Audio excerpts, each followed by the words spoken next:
I am Thomas Caldwell, 70 years old, and I learned something far too late in life. The most dangerous betrayals don't come with raised voices or slammed doors. They come wrapped in smiles, applause, and speeches about love. If you had asked me that evening whether anything felt wrong, I would have told you no. I would have told you it was one of the proudest nights of my life. I would have told you that after half a century of marriage, after decades of work, sacrifice, and quiet discipline, I finally felt at peace. And if you're listening to this story, please hit the like button and subscribe to the channel. Tell me in the comments where you're listening from. Would have been lying to myself. The night marked our 50th wedding anniversary. My wife, Margaret, and I had decided to celebrate properly. Not extravagantly, but with intention. We rented the Hawthorne Crest Ballroom, a restored historic venue overlooking the Willamette River just south of downtown Salem. The building dated back nearly a century, all high windows and dark wood beams, the kind of place that makes you feel time slowing down the moment you step inside. It was early summer, a Friday evening. As the sun dipped low, the river outside turned the color of polished copper, catching the light like it was holding on to the day just a few seconds longer. Inside, nearly 250 guests filled the room. Old neighbors from when Margaret and I were just starting out. Colleagues from the accounting firm I founded and ran for over 4 decades. Former employees who had become family. Friends from church. And of course, our children and grandchildren running between tables in pressed clothes and shoes they would inevitably scuff before the night was over. Margaret sat beside me, her hand resting lightly on my forearm. She wore a soft pearl-colored dress that caught the light every time she moved. After all these years, she still had a way of grounding me without saying a word. 50 years of marriage will do that. You stop needing reminders. Presence becomes enough. We had met when we were barely adults ourselves. Married at 21. No money. No safety net.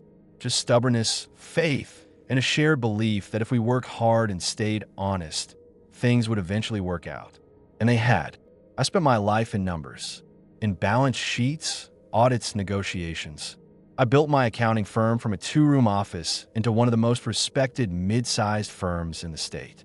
Margaret raised our children while working part-time as a school administrator, then later full-time once they were older. We saved. We invested conservatively. We bought properties slowly, deliberately, one at a time. By the time I stepped away from day-to-day work nearly a decade ago, we owned 19 residential properties across the valley. Nothing flashy. Duplexes, small apartment buildings, long-term rentals. Boring, some would say, but boring is safe. The combined value sat somewhere north of $22 million, depending on the market. Enough that we were comfortable. Enough that we never worried about tomorrow. Enough that people noticed. Our daughter, Claire, had organized the entire evening. She was our oldest, always had been the planner, the one who color-coded her notebooks in school. Graduated near the top of her class from Oregon State. Married her college sweetheart, Evan, not long after. From the outside, they were the picture of stability. Married for over a decade. 3 children. A tidy home in a good neighborhood. Evan worked in financial consulting, or at least that was how he described it. Always confident. Always polished. Always talking about opportunities just around the corner. I had no reason not to trust him. At least, none I wanted to see. As the evening settled, dinner plates cleared and dessert was served. The hum of conversation softened. Glasses clinked. Laughter echoed against the high ceilings. Someone tapped a fork against a champagne flute, and the room gradually quieted. Claire stood and made her way to the small stage near the front. Evan followed closely beside her. They looked composed, happy even. Claire smiled at us, her eyes shining as she took the microphone. "Mom, Dad," she began, her voice steady but emotional. 50 years. I don't even know how to put that into words. A ripple of warm laughter moved through the crowd. "You taught us what commitment looks like," she continued. "What it means to build something together. Not just a marriage, but a life. A family." Margaret squeezed my hand. I felt my throat tighten.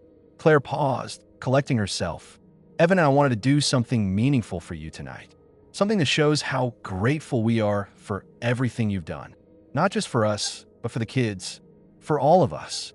Evan stepped forward then, holding a slim leather folder tucked under his arm. The kind executives carry. Professional, unassuming. I remember thinking how thoughtful it all seemed. "We know you've talked about slowing down," Evan said smoothly. "About simplifying things. Managing properties, taxes, maintenance, it's a lot, especially as you get older." A few guests nodded knowingly. "So we worked with an attorney," he continued, opening the folder just enough for the edge of neatly stacked papers to be visible. "And we put together something that should make your lives easier. A way for us to take some of that burden off your shoulders." The room erupted in applause. People smiled at us. Some even turned in their chairs, clearly impressed. I saw Margaret's eyes glisten. She reached instinctively toward the pen Evan was already holding out. And that was the moment. The moment when something cold settled in my chest. It wasn't panic, not fear. It was recognition. Because after 45 years in finance, I had learned something important. Real gifts don't come with paperwork and a microphone. I placed my hand gently over Margaret's. "May I see those documents?" I asked, keeping my voice calm. The applause faded. Evan's smile didn't move, but his eyes shifted, just briefly. "Of course," he said. "It's all very straightforward." He handed me the folder. I took my reading glasses from my jacket pocket and opened it, unaware that the celebration everyone had come to witness was already over. The room waited while I read. At first, everything looked exactly as Evan had promised. The heading was clean, professionally formatted. The title referenced to family trust, dated that very day. The language was formal but familiar, the kind of phrasing I'd seen thousands of times over the course of my career. People around us whispered softly, assuming this was just a ceremonial pause. A proud father taking his time. A sentimental moment stretched a little longer than planned. Margaret leaned in slightly, her shoulder brushing mine. I could feel her anticipation, her trust. I turned the first page, then the second. Still nothing alarming. But experience teaches you where to look, not at the opening statements, not at the broad promises. You look for control clauses.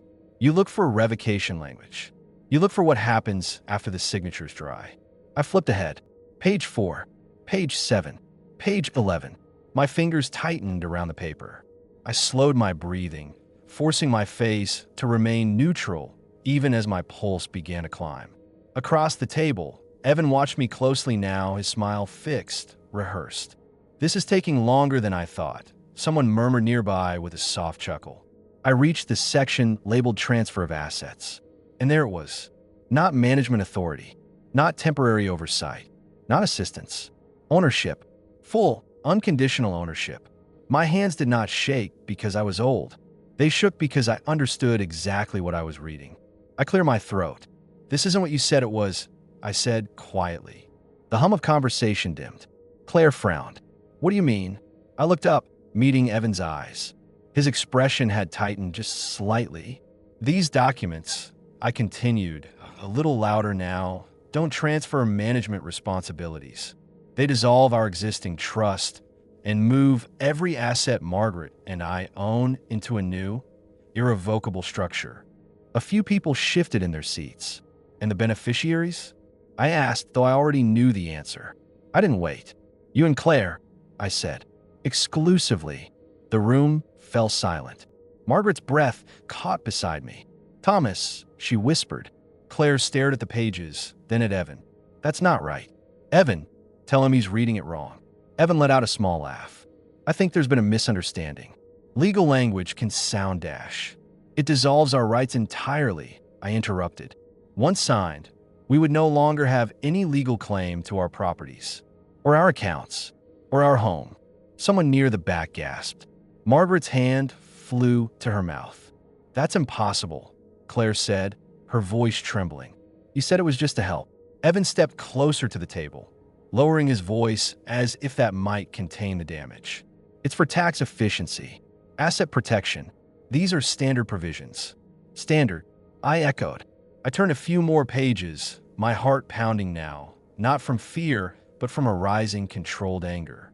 "There's also a clause here," I said, standing slowly, "that requires Margaret and me to vacate our primary residence within 90 days of execution."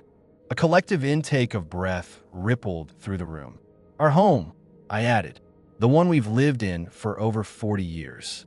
You would have full authority to sell it at your discretion. Claire looked like she might collapse. Evan, what is he talking about? Evan's face had gone pale. That's not. Those are protective measures.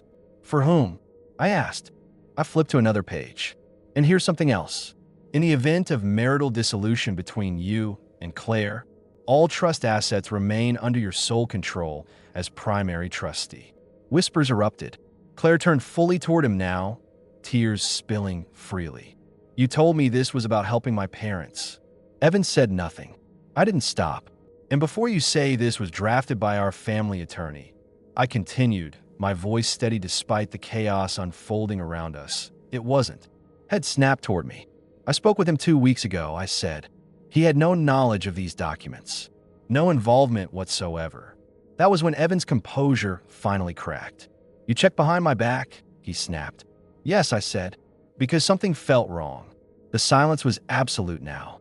200 people frozen, watching a celebration disintegrate into something unrecognizable.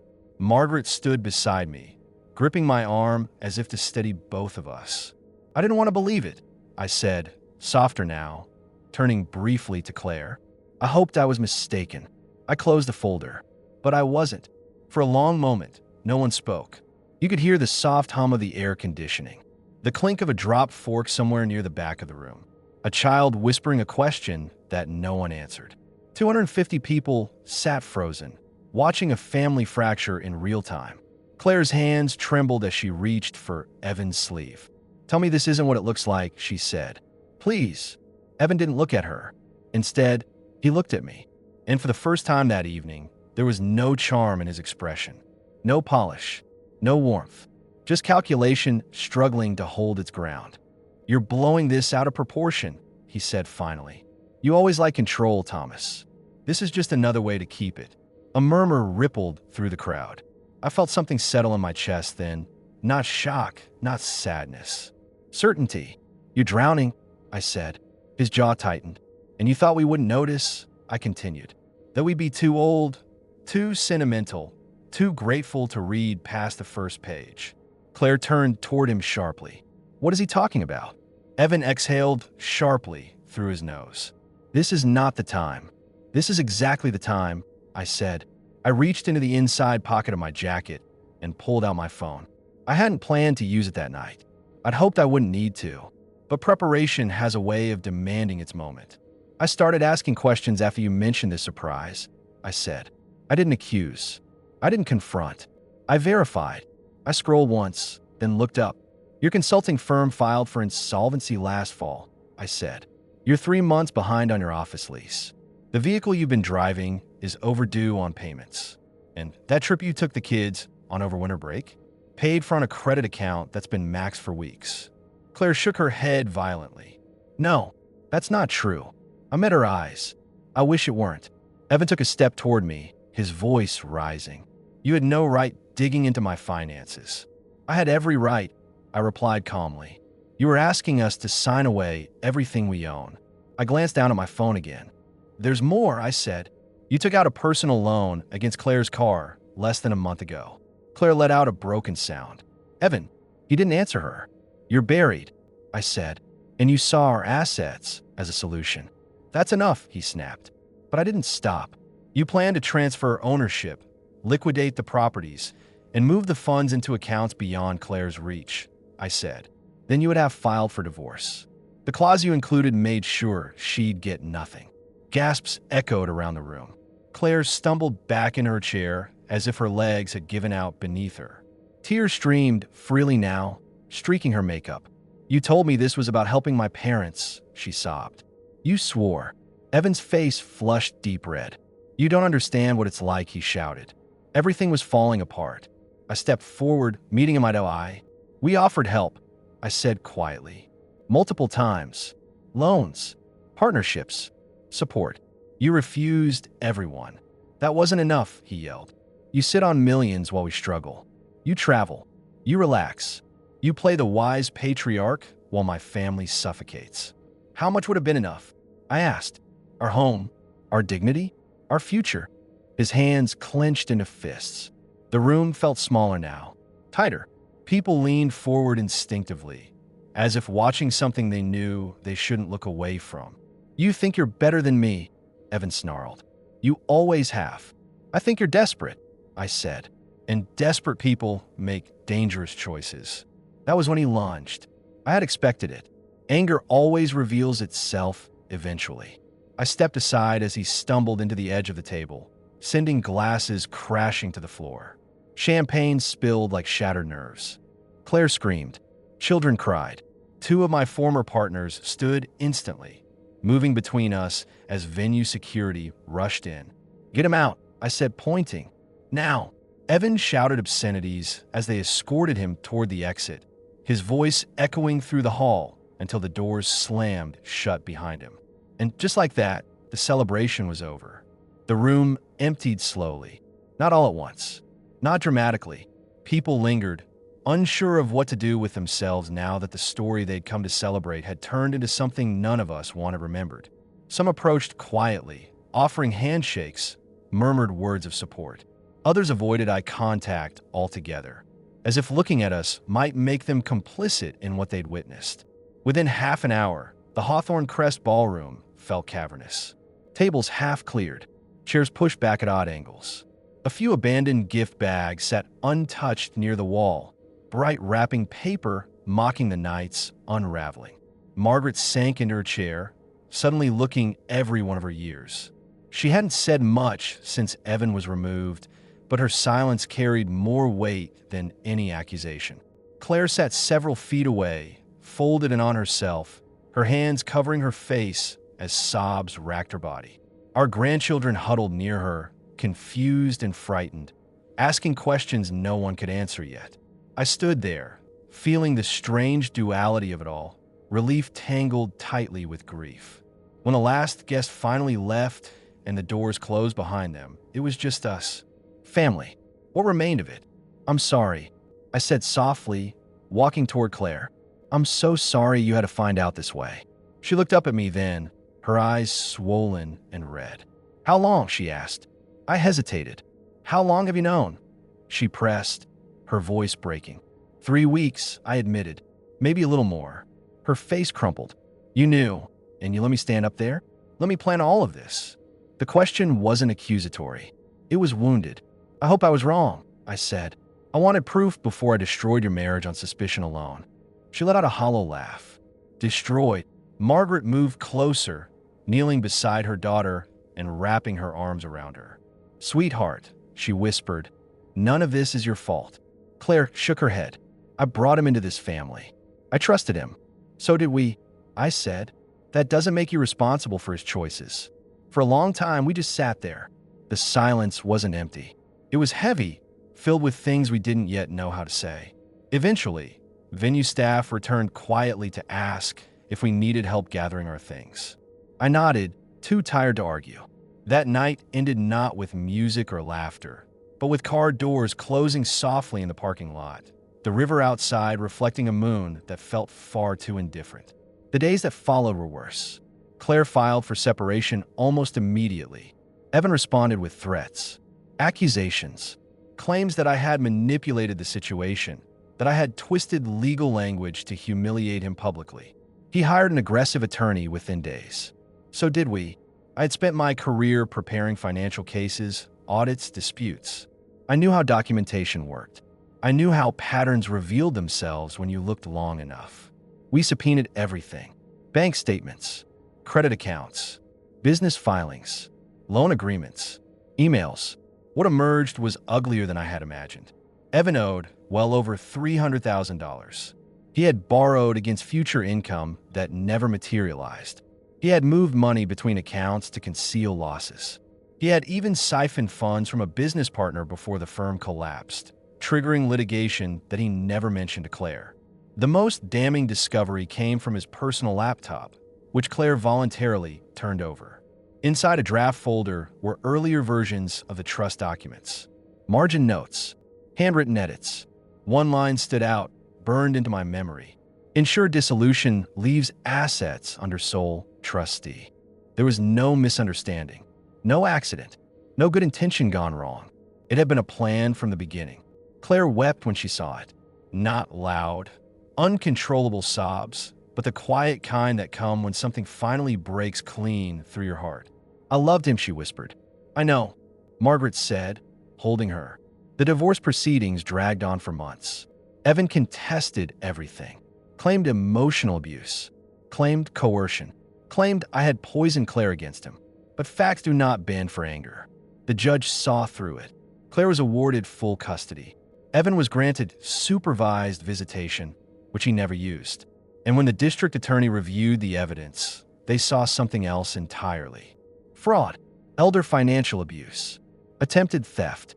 By winter, Evan was under investigation for similar actions involving his own mother in another state. She had nearly signed away her assets before another relative intervened. He took a plea deal. Prison time followed. Claire and the children moved into our guest house that spring. We converted it into a small apartment, giving them space and privacy without distance. Healing came slowly, but it came. The hardest part wasn't the court dates. People assume it is. They imagine the echoing hallways, the stiff benches, the way a judge's voice carries finality like a gavel striking bone. They imagine the waiting, the calendars crossed off in red ink, the sense that your life has been reduced to docket numbers and scheduled appearances. But court is procedural. It is impersonal. It does not pretend to care about you. Nor was it the legal fees, though they were substantial. I wrote the checks without complaint, the same way I had signed off on far larger sums during my working life. Money spent to correct a threat is not money wasted. It is the cost of containment, and I had long since learned to accept that. It wasn't even the public knowledge, the whispers that followed us at church, the sideways glances in the grocery store, the way old acquaintances would hesitate before greeting us, unsure whether to acknowledge what had happened or pretend the rupture did not exist. Communities like ours pride themselves on discretion, which often means an unspoken agreement to observe without engaging. People knew something had happened. They did not know the details, and they filled that vacuum with speculation. That too, I could live with. No, the hardest part was watching Claire blame herself for something that had been engineered long before she ever saw it coming. Guilt has a particular posture. It pulls the shoulders forward. It makes the eyes search backward instead of outward. It convinces intelligent, capable people that if they had just noticed one more detail, asked one more question, everything might have been different. In the weeks after Evan's arrest, Claire barely slept. Some nights, I would see the light on in the guest house well past midnight, the pale glow visible through the trees as I closed the curtains in our bedroom. Other nights, she sat at the kitchen table long after the children were in bed, her hands wrapped around a mug that had long since gone cold, staring at nothing. It was the stare of someone replaying an entire decade in reverse, pausing at moments that had once seemed ordinary, a suggestion here, a reassurance there, and wondering which one had been the point of no return. She began apologizing for things that were not apologies. "I should have asked you more questions," she said once, standing at the counter as Margaret prepared soup. "I should have read the documents more carefully. I shouldn't have trusted him so easily." Each sentence carried the same unspoken conclusion. "This is my fault. You can't outthink a lie that was designed for you." I told her one evening, gently, when the house was quiet and the children were asleep. She didn't respond. She just nodded, not in agreement, but in acknowledgement. The way people do when they hear words they are not ready to accept yet, but know they will eventually have to. Margaret and I did what we could. We stayed present. We did not rush her grief.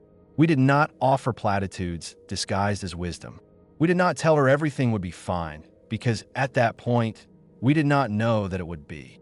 We cooked dinners, took the children to school, sat quietly when that was what was needed, learned when to speak and when silence was the greater kindness. There's a kind of support that is invisible to outsiders. It does not announce itself. It does not try to fix.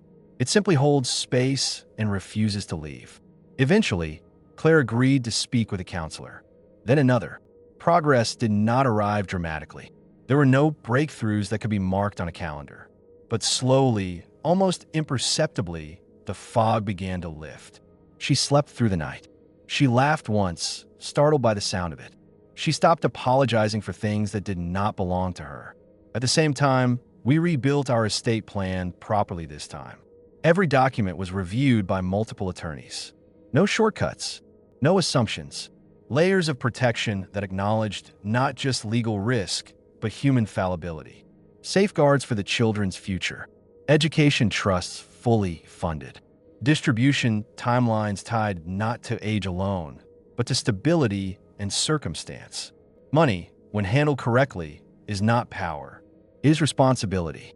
By the following autumn, Claire enrolled in a graduate program she had once postponed for Evan's career. She studied at night, her books spread across the same table where she had once sat in silence. There was determination in her posture now. Focus. Purpose. I recognized that look.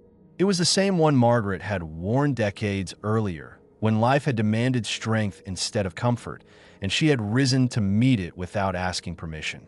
The children adjusted faster than any of us expected. Children often do. They grieved in short bursts, asked hard questions, then returned to being children, building forts, arguing over toys, laughing with an ease adults envy and rarely recover. One evening near the end of the year, we gathered around the fireplace. A simple night. No guests, no speeches, no obligations beyond being together. Claire looked at me then, her voice quiet. "Why didn't you stop it sooner?" she asked. It wasn't accusation. It was curiosity mixed with pain, the kind that seeks understanding rather than blame. "I was afraid of being wrong," I said, "and afraid of being right." She nodded slowly. "I wish I'd listened to my instincts." "So do I said. "But instincts don't always come with evidence." Silence settled between us, not awkward, not strained. The kind that signals mutual respect.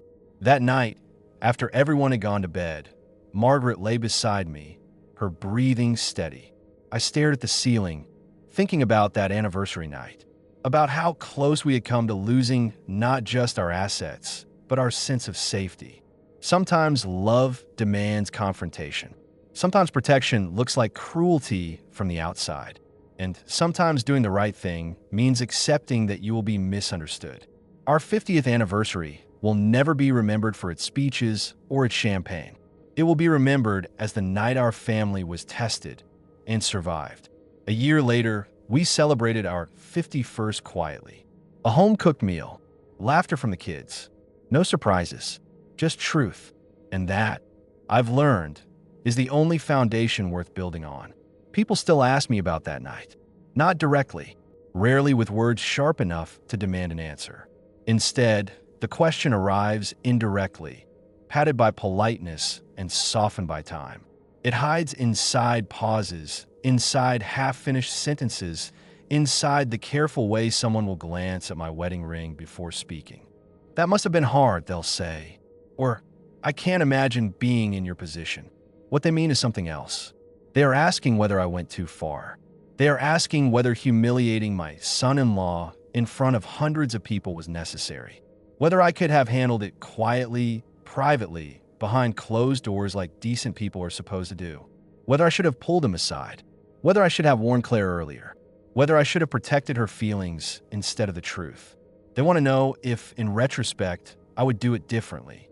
I have had years to think about those questions. Late nights when sleep refused to come. Long walks through neighborhoods I have lived in long enough to know every crack in the sidewalk. Quiet moments when the house was still and memory had nothing better to do than replay itself, frame by frame, with merciless clarity. Age does not dull memory the way people expect. It sharpens it, strips away unnecessary detail, leaves only what mattered. Here is what I have learned in 70 years of living, 45 years of managing risk, and one night that changed our family forever. There are two kinds of families. The first is the one you are born into. It is bound by blood, shared history, obligation. It exists whether or not it is healthy, whether or not it is safe, whether or not it nurtures the people inside it. Many people spend their entire lives trying to survive the circumstances of that family rather than thrive within it. The second is the family you choose. It is bound by loyalty, by honesty, by the willingness to show up when the cost is high and the outcome uncertain. It does not rely on tradition or appearances. It relies on action. Evan believed marriage entitled him to our trust. He believed proximity gave him access. He believed politeness would protect him from scrutiny. He was wrong. When I stood up that night and read those documents aloud, I was not trying to destroy a marriage. I was trying to prevent a theft that would have left my wife and me vulnerable in our final years, and my daughter financially trapped to a man who viewed her not as a partner, but as collateral. That distinction matters. Intent matters. Context matters. People who were not in that room, who had not read those documents, who had not watched the slow, deliberate way Evan had positioned himself, are quick to imagine alternative versions of events. Versions where everyone is spared embarrassment, where confrontation is gentle, where truth arrives without consequence. Those versions exist only in hindsight. In reality, deception does not retreat quietly when confronted politely. It adapts. It delays. It looks for new angles. Some people would call what I did cold. I call it love with its eyes open. Claire did not understand that immediately. Understanding took time. Therapy, distance, reflection, long conversations that circled the same questions from different angles. Nights where neither of us spoke because words would have done more harm than good. One evening, long after everything was settled, the trial concluded, the legal aftermath resolved, the practical pieces put back into place, she said something that stays with me. If you hadn't stopped him, she said, I would have lost more than money. I would have lost my sense of reality. She was right. Deception does not simply steal assets. It erodes trust. It rewrites memories. It teaches you to doubt your own judgment. It convinces you that your instincts are unreliable, that your perceptions are flawed, that you are responsible for harm you did not create. That is the real damage. The legal fees totaled just over $100,000. The emotional cost cannot be measured. But every morning I wake up knowing that Margaret is safe, our home is ours, and our grandchildren's future is secure. That matters. Some people at that party probably still think I was cruel, that I could have handled it more gently, more discreetly, that I chose spectacle over compassion. Maybe they are right, but here is the part they did not see.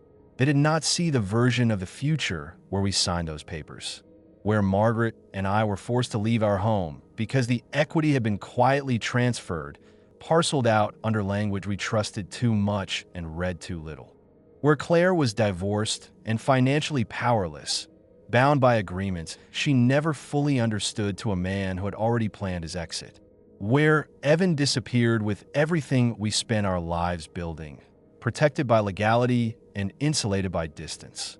They did not see the silence that would have followed, the shame, the regret, the quiet, corrosive question of how did we let this happen? I did. I saw it clearly enough that it stopped being hypothetical. And when you see that future clearly enough, the choice becomes simple. Not easy, simple. Sometimes protecting the people you love means letting them be angry with you. Sometimes it means becoming the villain in someone else's story. Sometimes it means standing up in a room full of witnesses and saying no, even when your voice is the only one willing to do it. I'm Thomas Caldwell. I am 70 years old. I have buried friends. I have watched industries rise and fall.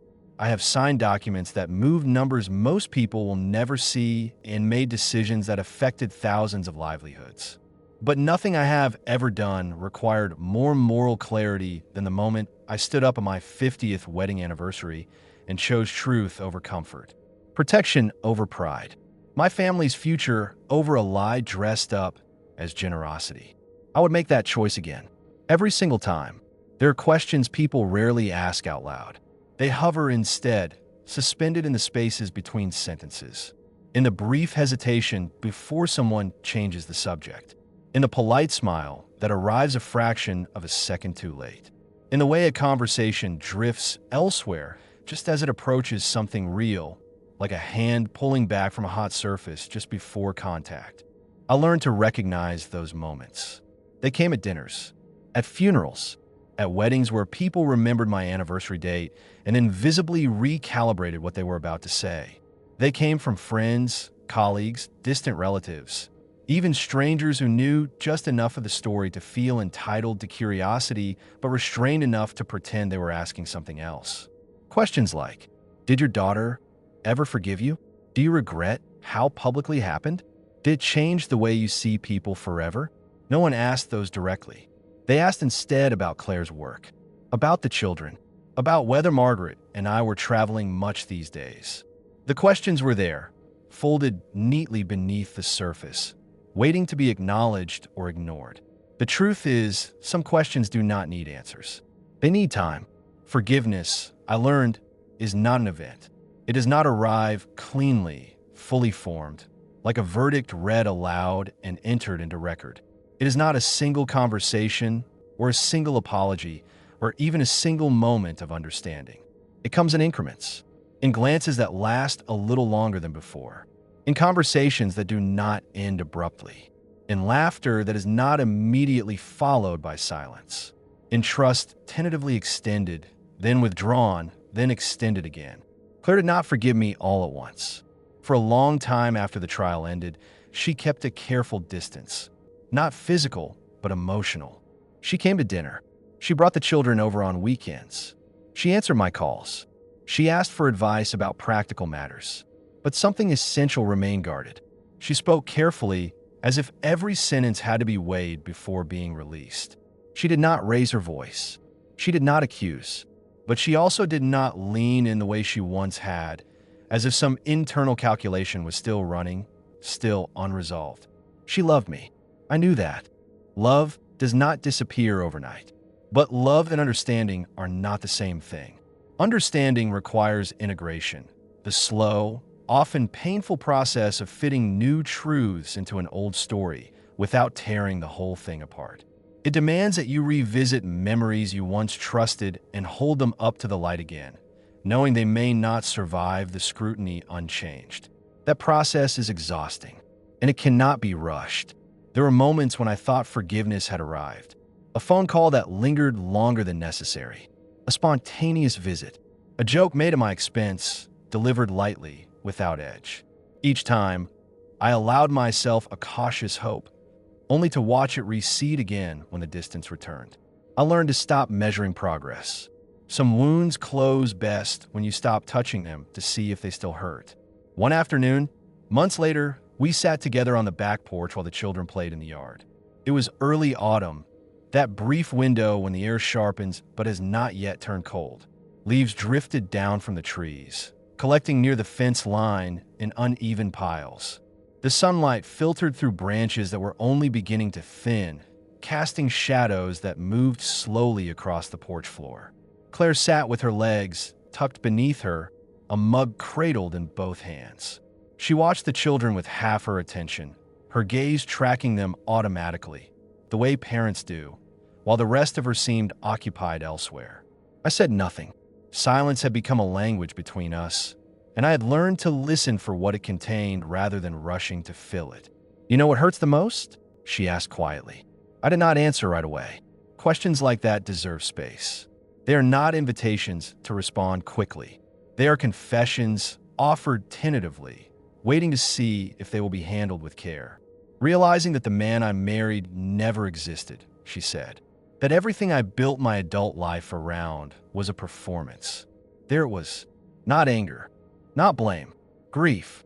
The kind that settles deep and resists articulation. The kind that is not loud or dramatic, but heavy and persistent, like pressure in the chest that never quite goes away. I nodded slowly. That's grief, I said. Not for what was, but for what you believed was coming. She stared out at the yard, her eyes unfocused now, as if she were watching something else entirely. I keep replaying things, she said. Moments that felt ordinary at the time. Conversations. Decisions. And I can't tell anymore which parts were real and which parts were constructed. She paused, swallowing. I don't know how to trust my own memories. That was the danger I had feared most for her. Not the financial loss, not even the public fallout, but the erosion of internal certainty. She was silent for a long time. I keep thinking, she continued, if you hadn't stopped it, if we had signed those papers, I might never have known. I would have blamed myself for years without understanding why everything fell apart. She turned toward me then, really looked at me, not as a child seeking reassurance, but as an adult assessing another adult's choice, its cost, its necessity, its consequences. "You didn't just protect your assets," she said. "You protected my sanity." That was the moment I knew we would be all right. Not because everything was healed, but because the truth had finally landed where it belonged. After that afternoon on the porch, something between Claire and me settled into a new shape. Not resolution, not closure. Those are words people reach for when they want to believe pain has an endpoint. What emerged instead was something quieter and more durable: alignment. A shared understanding of what had happened, even if the emotional consequences were still unfolding at their own pace. Understanding does not erase grief. It gives it a place to rest. I noticed a change not in what Claire said, but in what she no longer avoided. She began to reference Evan without her voice tightening. She spoke of the marriage not as a mistake, but as an experience that had taught her something costly and irreversible. She stopped asking herself aloud where she had gone wrong. That question, once it loosens its grip, rarely returns with the same force. Something else had changed too. I noticed it in myself first. I listened differently now, not just to what people said, but to the structure of their speech, to the urgency tucked inside reassurance, to the way generosity can lean forward just a little too aggressively, to offers that arrive before they are needed, framed as kindness but carrying an undertone of impatience. In my professional life, I had spent decades evaluating risk. I read balance sheets the way some people read novels, looking for patterns, inconsistencies, pressure points. I had always believed that experience had trained my instincts well. What I had not understood, what that night taught me with uncomfortable clarity, was how thoroughly trust alters perception. Betrayal does not announce itself as threat. It announces itself as relief. It arrives smiling. It lowers your guard by promising to carry weight you're tired of holding. It presents itself as partnership, as efficiency, as care. It says, "Let me take this off your hands." It says, "You've earned a break." It says, "Trust me." And that is why it works. Looking back, I can see how many times Evan had positioned himself that way. How carefully he had studied our fatigue, our desire for ease, our willingness to delegate. How fluently he spoke the language of reassurance. How rarely he applied pressure directly, preferring instead to let obligation do the work for him. I had missed it not because I was careless, but because I was human. Trust, once extended, reshapes the lens through which everything else is seen.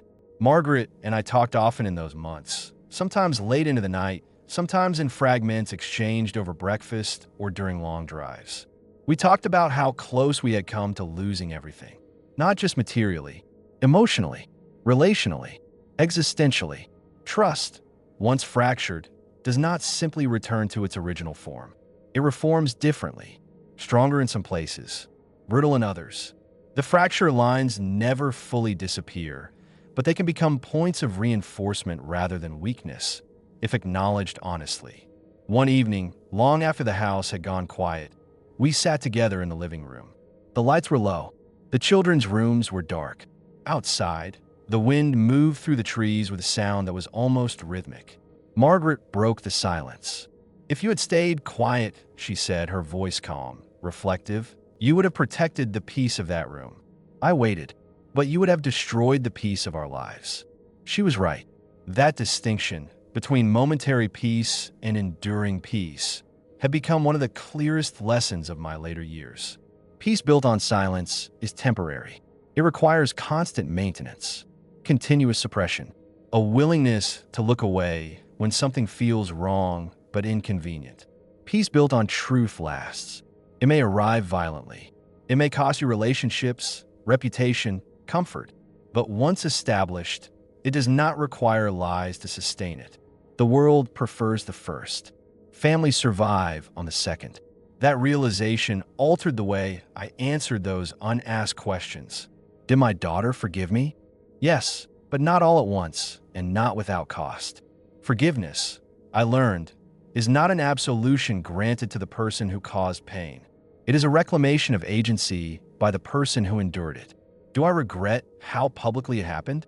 No. I regret that it had to happen at all. I regret that deception forced a moment that left no room for privacy. But I do not regret choosing certainty over discretion when discretion would have served only the person doing harm. Did it change the way I see people forever? Yes, but not in the way cynics imagine. I did not lose faith in people. I lost faith in assumptions. I stopped believing that familiarity equals safety, that longevity equals loyalty, that good manners equal good intentions. I learned instead to observe alignment between words and actions, patience and consistency, generosity without urgency. Those are quieter indicators, more reliable ones. Claire continued therapy for some time after that porch conversation. She never spoke about it in detail, but I could see its effects. The way she named her emotions more precisely. The way she allowed herself to feel anger without immediately turning it inward. The way she stopped apologizing for being cautious. Caution, when earned, is not fear. It is wisdom. There was one conversation, brief, almost incidental, that crystallized this shift for me. We were in the kitchen, preparing dinner together, something we had not done in years. She was chopping vegetables with practiced efficiency. I was setting the table. I used to think something was wrong with me, she said suddenly, that I was too suspicious, too sensitive. She paused. Now I think I just didn't trust myself enough. That sentence carried more healing than any apology could have. Because the deepest damage betrayal inflicts is not the loss of trust in others. It is the loss of trust in oneself. Watching her reclaim that trust slowly, deliberately, was one of the quiet privileges of my later life. The questions people never asked began to matter less. I no longer felt compelled to anticipate them, to prepare internal defenses or explanations. I had lived long enough with the consequences of my choice to know its weight, its cost, and its necessity. Some people will always believe I went too far. Others will believe I did not go far enough. Both views are shaped by distance. Those who were closest to the outcome, those whose lives were materially and psychologically altered, understood something simpler. The truth did not save us from pain, but it prevented a deeper, more corrosive one. And if that lesson is not easily explained in casual conversation, so be it. Some truths are not meant to be defended. They are meant to be lived. As time passed, the story of that anniversary night began to fade in the way dramatic events always do. Not because it stopped mattering, but because life insists on continuing. Seasons changed. School years ended and began again. The grandchildren grew taller, louder, more opinionated. Shoes were outgrown and replaced. Backpacks grew heavier. The house, once charged with tension, slowly filled again with ordinary sounds. Footsteps on the stairs, doors opening and closing, laughter drifting from room to room. Ordinary life returned. And yet, beneath all of it, something permanent had shifted. I found myself thinking more often about legacy.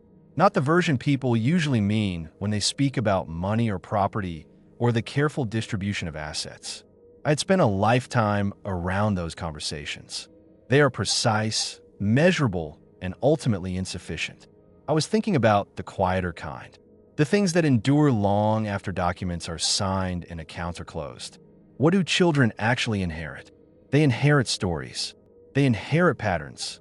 They inherit the way we respond when something goes wrong.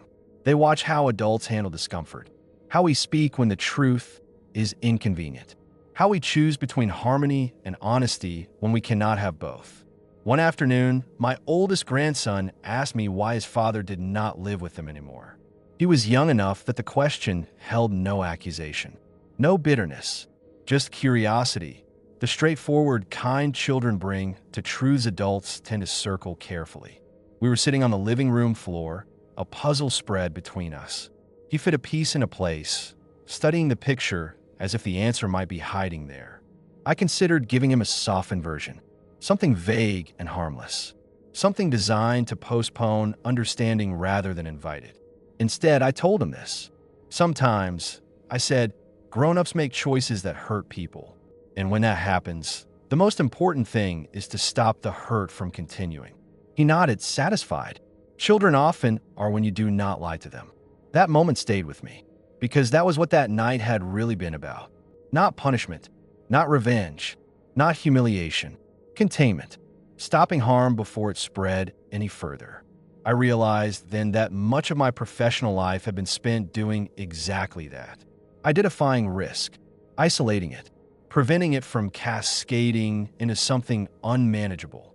The difference was that this time, the numbers had faces, names, a future I could see sitting across the dinner table. Margaret and I revised our wills again the following year. Slowly, thoughtfully, not because we were afraid anymore, but because clarity is a gift. We added letters alongside the documents, personal notes to each grandchild, written in plain language. Not legal language, human language. We explained not just what they would one day receive, but why certain protections existed. We wanted them to understand that trust is not blind, that love does not require surrender, that boundaries are not rejection. Claire helped us with that process. She read drafts, asked questions, suggested changes, challenged assumptions. It felt right, not as a formality, but as a conversation across generations. One evening, after the children were asleep and the house had settled into its nighttime rhythm, she said something quietly, almost to herself.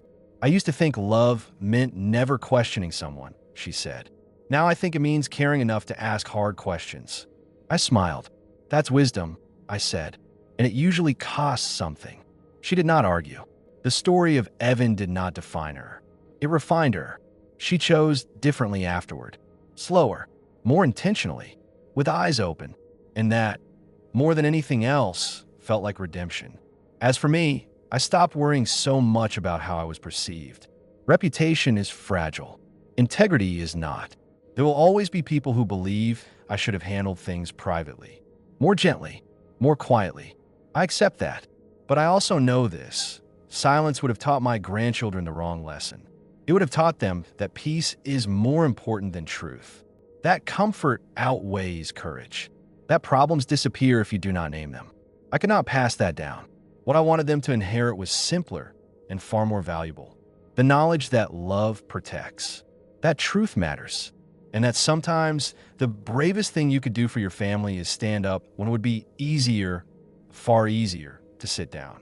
There is a moment that comes after every storm. Not the dramatic end, not the final clash, but the quiet that follows, when the noise is gone and you're left alone with what remains. For me, that moment comes most often early in the morning.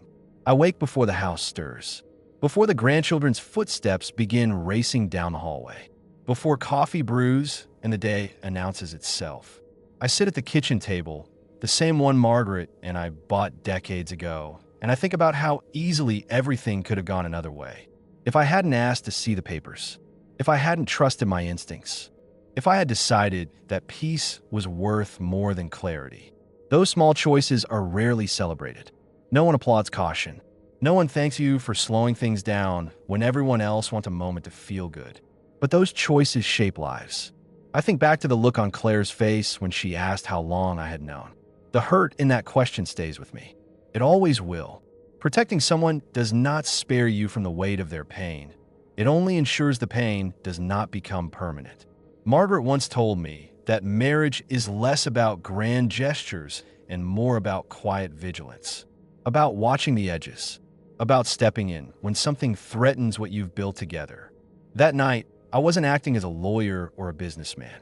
I was acting as a husband, as a father, as a steward of a life built slowly and carefully over time. The world is full of people who mistake access for entitlement, who believe proximity grants permission, who see stability as something to be harvested rather than respected. They rely on politeness. They rely on hesitation. They rely on the fear of making a scene. That is why they choose moments of celebration to strike. I tell this story now not because I enjoy revisiting it, but because I've learned how many people carry similar unease in their own lives. A question they haven't asked, a document they haven't read, a conversation they've postponed because the timing didn't feel right.